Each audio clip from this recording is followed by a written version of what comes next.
All right, in this video, we're going to review for test 3. Number 1, write the expression in lowest terms. Notice for A, we see 5 minus y in the numerator, y minus 5 in the denominator.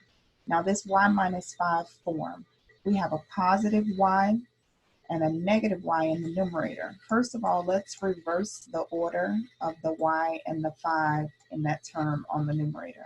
So that will make that minus y move to the numerator and the positive y, well, the minus 5 will be in front of the positive 5. Now, if we pay attention to our signs on our y's and our 5's in comparison to each other, we see a negative here in the numerator, a positive in the denominator. Opposite signs, positive 5 in the numerator, negative 5 in the denominator. So in order for us to simplify here, we're going to factor out negative 1 from that term in the numerator. When we factor negative 1 from y, we get y. Now, when we factor negative 1 from positive 5, we get minus 5. So factoring out negative 1 leaves us with y minus 5 in the numerator. We'll carry over y minus 5 from the denominator. Now look, both of those terms can be canceled out. So our answer is negative 1. For letter B, again, we're going to reverse the order of the x and the 5. We want our variable to be first. So that will be minus x plus 5. We want our x to be positive again, so we're going to factor out negative 1. And that leaves us with x minus 5. When we factor negative 1 from x, we get positive x. And negative 1 from positive 5 leaves us with negative 5. Divided by. In the denominator, 4x and minus 20, we can factor 4 from both of those terms. 4 from 4x leaves x. Okay, when we say factor 4, we're dividing both of these terms by 4. So 4x divided by 4 leaves us with x. Negative 20 divided by 4 leaves us with minus 5. Now we're carrying over that 4 times x minus 5. We can cancel the x minus 5s, and our answer, or the remaining result, is going to be, remember we had a negative 1 here, so negative 1/4. For letter C, we need to factor both of these trinomials in the numerator and in the denominator. Now when we factor x squared plus x minus 6, we're going to factor our x squared using x and x. And this minus 6, we're going to factor using positive 3 and negative 2. In the numerator, x squared minus 5x plus 6 will factor using x minus, let me erase this line a little bit, give us a little bit more space.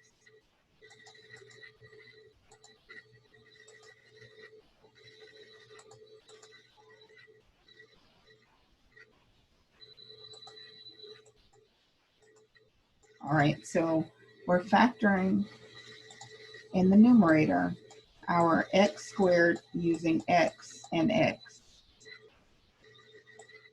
And then our 6, we have a positive 6, but our middle term is negative, so we're going to factor using minus 2 and minus 3. Now, we can cancel the x minus 2 and the x minus 2. What we're left with in the numerator is x minus 3 divided by x plus 3. This is our answer.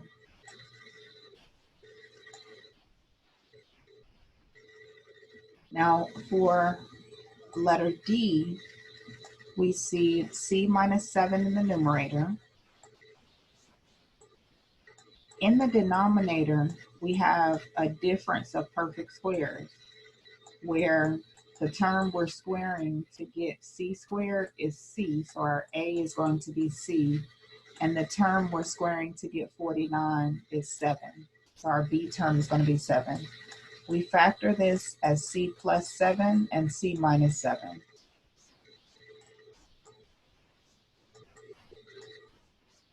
Our like terms, c minus 7 and c minus 7, those factors we can cancel out. That leaves a 1 in the numerator.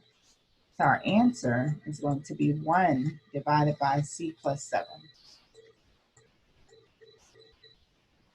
And this is our answer. Now for number 2, we're asked to state the domain of f of x equals 7 minus x divided by x plus 6. And we want to write the answer using interval notation. Now remember, to find the domain, we need to know that limitation when the denominator is equal to 0. So we're going to set the denominator of x plus 6 equal to 0 and solve that equation. We're subtracting 6 from both sides of the equation. The 6's will cancel. We'll get x equals negative 6. So when x is negative 6, that denominator is going to be 0. Therefore, the values of x cannot be 6. So we need a representation in interval notation that shows values of x that cannot be equal to 6. So using interval notation, we'll say x can be any number that's smaller, so from negative infinity to positive 6. We have that interval. And let me put this on a number line to make it a little bit clearer. So the values of x cannot be 6. So right here at 6, we would have an open circle. We're shading everything to the left of 6, though. So it could be any number that's smaller than 6. And then any number that's greater than 6. So we'll also shade to the left of 6, to the right of 6. So how will we write these intervals on the left side and the right side of 6 using interval notation? We would write the section on the left, which is what we have right here, using parentheses. In that order, we would write it as negative infinity, comma 6. And then the second section, so we can have an or statement here, a union, open parentheses again, starting at 6 all the way to positive infinity, close the parentheses. So our interval notation would be as such: parentheses negative infinity, comma 6, union, parentheses again, 6, comma, positive infinity. Now for number 3, we want to state the domain of g of x. So now we want to know, again, when is this denominator equivalent to 0? And this time we're writing our answer using set builder notation. So we'll take that denominator, 10 minus 2x, set it equal to 0, and solve the equation. So we want to subtract 10 from both sides. We'll get negative 2x equals negative 10, and then we'll divide by negative 2. That gives us x equals negative 10 halves. Now that negative 10 over negative 2, negative divided by negative is positive. Also, 2 can be divided into 10, right? 5 times. So that's equal to 5. So we cannot have an x value that equals 5 because that will make our denominator 0. So we want values of x that are not equal to 5. And the way we represent values of x that are not equal to 5 using set builder notation, we will have our open brackets, and we want values of x such that, use your vertical line, x cannot equal 5, and then close our bracket. So this would be our answer.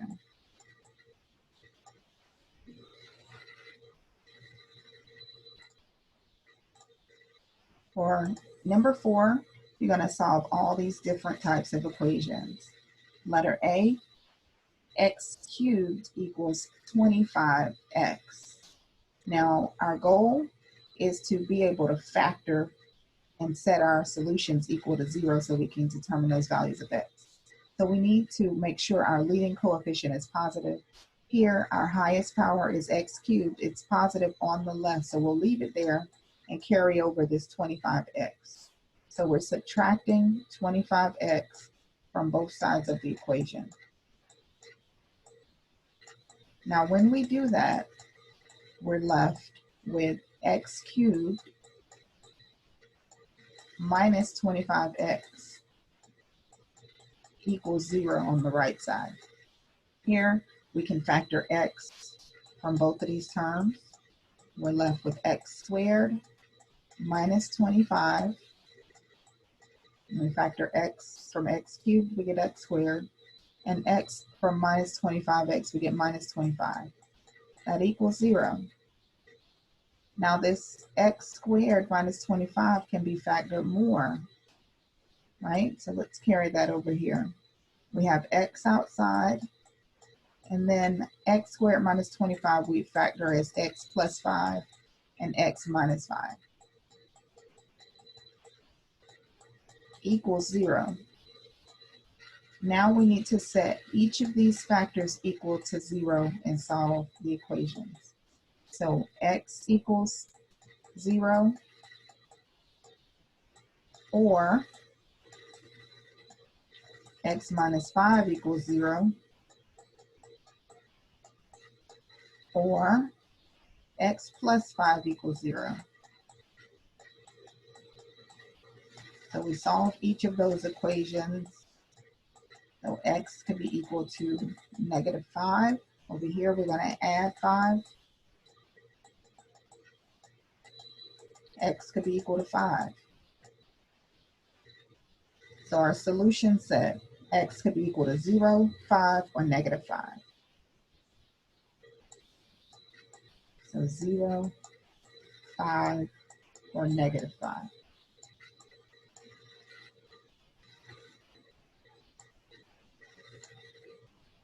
Now for letter B, we notice x cubed minus 2x squared equals 9x plus 18. Our leading coefficient again is x to the third power, and it's positive on the left side of the equation. So we want to keep it there, and we're going to carry the 9x and the 18 to the left side. So we're subtracting 9x, and we're adding 18 to both sides of the equation. All right, let's give us some space here.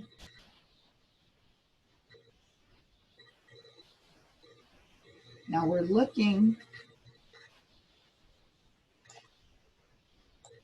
to carry all of our terms to one side so we can set the other equal to 0. So x cubed should be the first term. This is letter B that we're looking at right here. So letter B, and we have x cubed minus 2x squared minus 9x plus 18 equals 0. Now we have 4 terms, and when we're working with these 4 terms, what we notice is the method we learned to use was factoring by grouping. So anytime you have 4 terms, you want to factor by grouping together the first 2 terms and the last 2 terms. When you make those groups, you're going to look for the greatest common factor between those 2 terms. So between x cubed and minus 2x squared, we can factor x squared. So we're factoring out x squared from x cubed, we'll get x. When we factor x squared from minus 2x squared, we get the minus 2 in parentheses.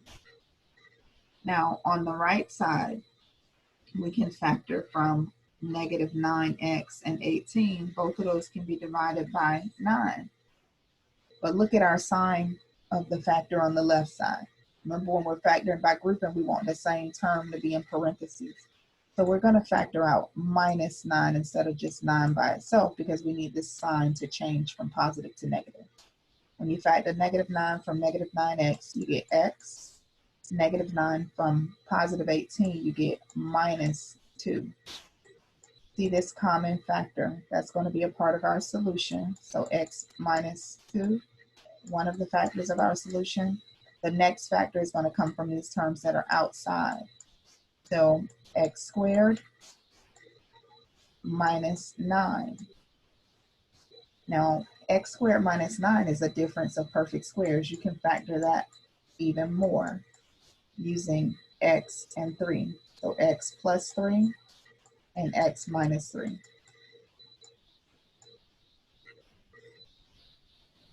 Now, each of these terms, each of these factors, we want to set them equal to 0 and solve. So x minus 2, when we set x minus 2 equal to 0 and solve, we would add 2 to both sides.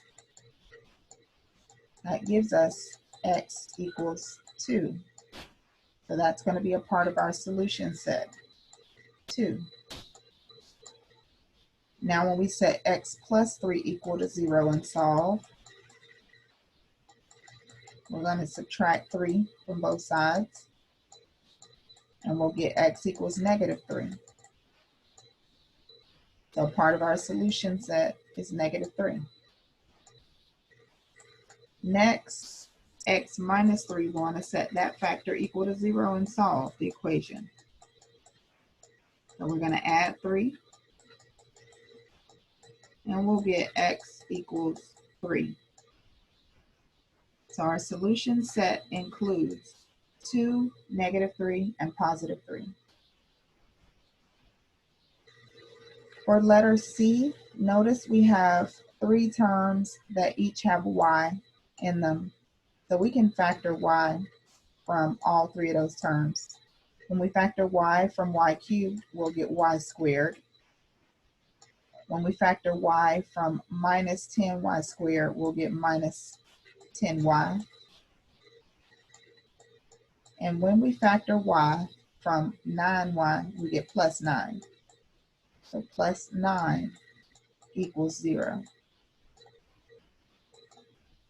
So let's give ourselves some space here, and we're going to write that trinomial along with the y that we factored out here on the right side.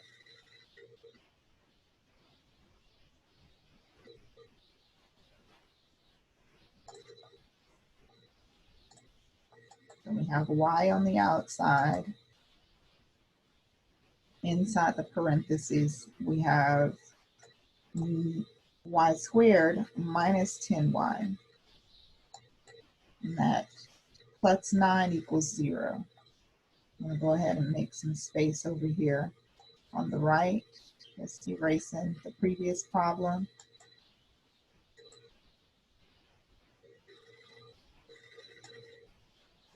All right, so writing our problem for C, we see y, this is letter C, we see y that we factored out, and then y squared minus 10y plus 9 equals 0. This y squared minus 10y plus 9, we can factor that trinomial using y and y to factor y squared, and then 9, positive 9, but we have a minus in the middle, so we're going to use minus 9 and minus 1. So y minus 9 and y minus 1 equals 0. And let's not forget our y that we factored out. Now we need to set all 3 of these terms equal to 0. So our solution set will include y equals 0,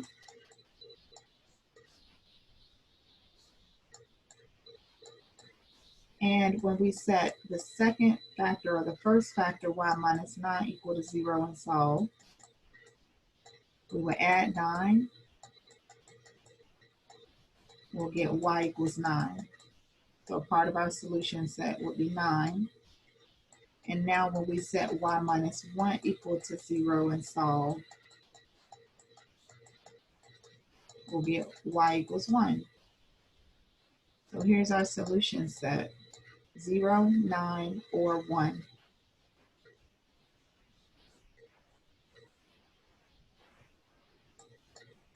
For letter D, we need to carry over the 31b. We're going to subtract 31b and the 28. So we're going to subtract 28 from both sides of the equation. Now we're moving the terms to the left side because our leading coefficient, b squared, that 5b squared is the highest power and it's positive on the left. So we want to keep it on the left side. That's why we're moving the other terms to the left. So we'll write letter C here, give ourselves some space so we can write the steps to determine the solutions, the values of x for letter D.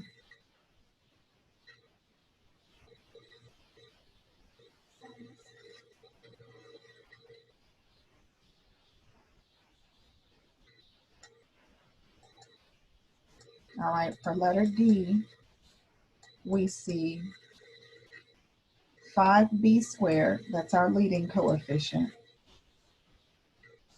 minus 31b, and then minus 28.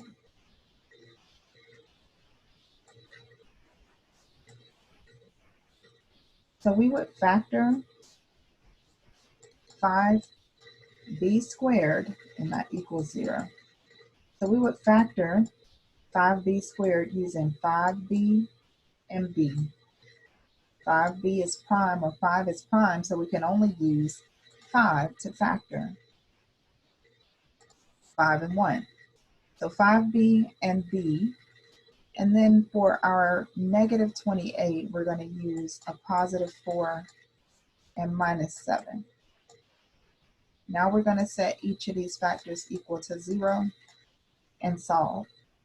So 5b plus 4 equals 0, or b minus 7 equals 0. We're solving both equations. So we're adding 7 to the equation on the right side. We'll get b equals 7. Or here on the left side, we want to subtract 4 from both sides. We'll get 5b equals negative 4. And divide by 5, we'll get b equals negative 4/5.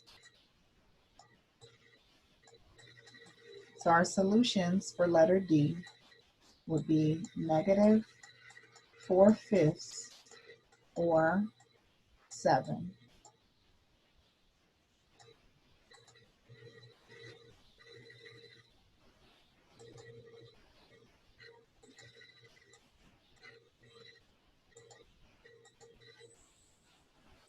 Now for letter E, we'll notice that we can factor for letter E. We can factor that example. We have 5x squared minus 15x equals 0. So 5 and 15, when we're looking at letter E, 5 and 15 can be divided by 5. We're going to use that 5 in order to simplify there. We're factoring 5 from each of the terms in example E.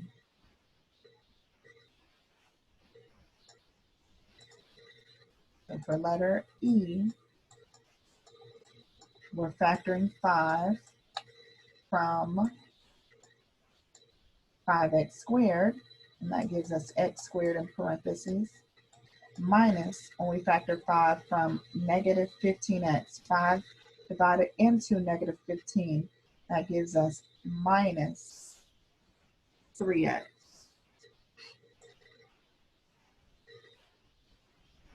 So we actually can factor out the x terms as well. So let's kind of start this. Well, let's rewrite that factorization. We notice that we don't just have 5 in common, we have x in common. So we can not only factor out 5, we can factor out 5 and an x. So we're going to factor out 5x.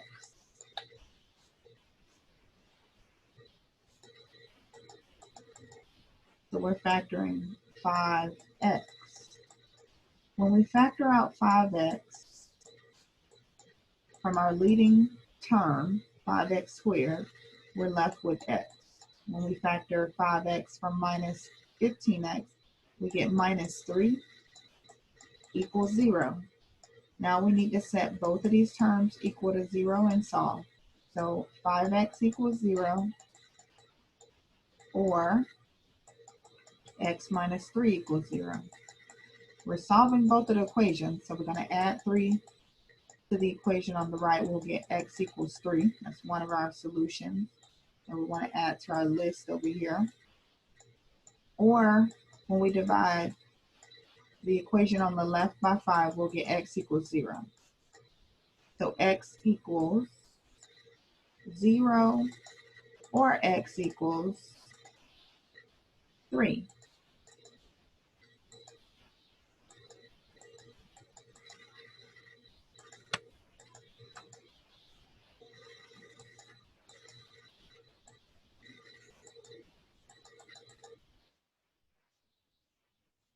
All right, so for the next example, what we're seeing here is two fractional terms. Letter F, we have 6 divided by x plus 4 and 5 divided by x minus 8.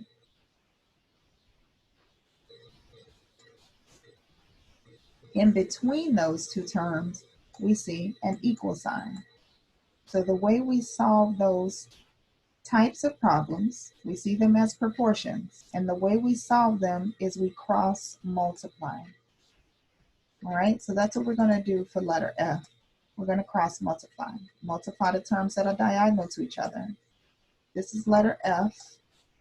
So we have 5 times x plus 4 equals 6 times x minus 4, or 6 times x minus 8. We're going to distribute both sides of the equation. We're distributing. 5 times x will get 5x. 5 times 4 will get 20. 6 times x gives us 6x, minus 6 times 8 gives us 48. From here, we want to combine like terms. So we're going to subtract 6x from both sides of the equation and subtract 20 from both sides. Now, when we do that, on the left side, we are left with negative 1x. On the right side, negative 48 minus 20, that gives us negative 68. And the last thing we want to do is divide both sides of the equation by negative 1. So we'll get x equals 68. That's our solution for letter F.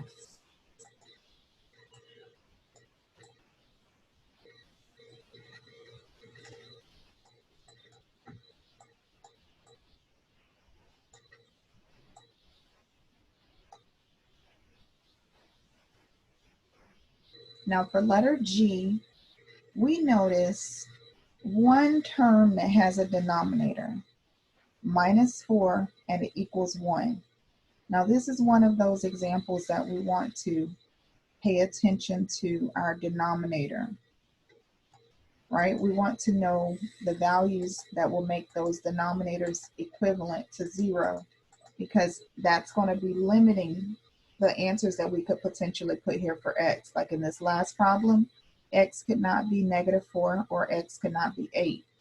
Here in this letter G, our values of x are limited as well.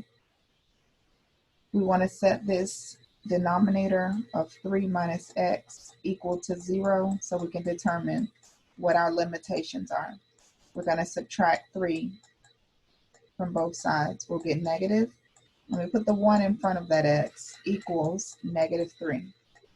We'll divide both sides of the equation by negative 1. So x equals 3. When x is 3, this denominator is 0. Therefore, when we solve, we cannot get 3 as our result. This is our limitation. But in order to set this problem up to solve, we want to combine our like terms. So this minus 4, we need to add 4 to both sides of the equation. That's going to leave us with x divided by 3 minus x equals 1 plus 4, or 5. Now this 5 can be written as a fraction by putting it over 1. Then we're going to cross multiply. 1 times x gives us x. 3 times 3, or 5 times 3 minus x. We'll put that 3 minus x, that factor, in parentheses. We need to distribute, so this will give us 15 minus 5x equals x. Now 15 minus 5x equals x. Let's rewrite that up here, letter G. X equals 15 minus 5x. We want to combine these terms that are alike. So we're going to add 5x to both sides of the equation. We'll get 15, and then on the left side, x plus 5x will give us 6x. To solve, we're going to divide both sides of the equation by 6. So we'll get x equals 15 over 6, and this fraction can be reduced. We can divide both the numerator and the denominator by 3. So when we divide, we're dividing both the numerator and the denominator by 3. So when we divide that 15 in the numerator by 3, 15 divided by 3, we'll get 5, and 6 divided by 3 gives us 2. So that solution, that value of x, is 5/2 for letter G.